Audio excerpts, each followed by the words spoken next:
Seorang WNA asal Spanyol yang jadi korban kapal tenggelam di Pulau Serai, Labuan Bajo, korban berjenis kelamin perempuan ditemukan dalam kondisi meninggal dunia. Tim SAR gabungan mengevakuasi satu jenazah yang ditemukan nelayan dalam kondisi terapung. Korban ditemukan 1 mil dari lokasi tenggelamnya kapal Putri Sakina di sekitar Pulau Serai, Manggarai Barat, Nusa Tenggara Timur. Jenazah dibawa ke kota Labuan Bajo untuk diidentifikasi di RSUD Komodo. Kedatangan jenazah di pelabuhan disambut tangis keluarga. Jenazah yang ditemukan merupakan anak perempuan dari pelatih putri tim B Valencia FC. Tim SAR gabungan masih melakukan pencarian 3 orang WNA lainnya.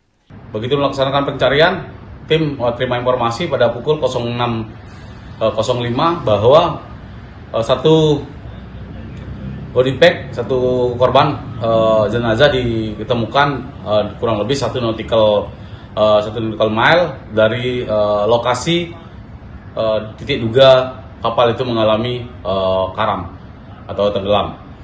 Selanjutnya korban dievakuasi menuju ke pelabuhan Labuan Bajo dan dibawa menuju ke rumah sakit RSUD Labuan Bajo.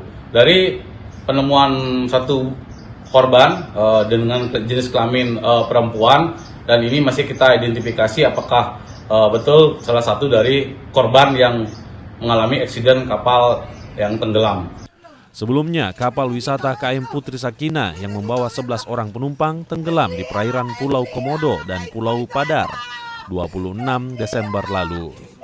Sebelum tenggelam, KM Putri Sakina mengalami mati mesin. Citos Natun, Kompas TV Kupang, Nusa Tenggara Timur.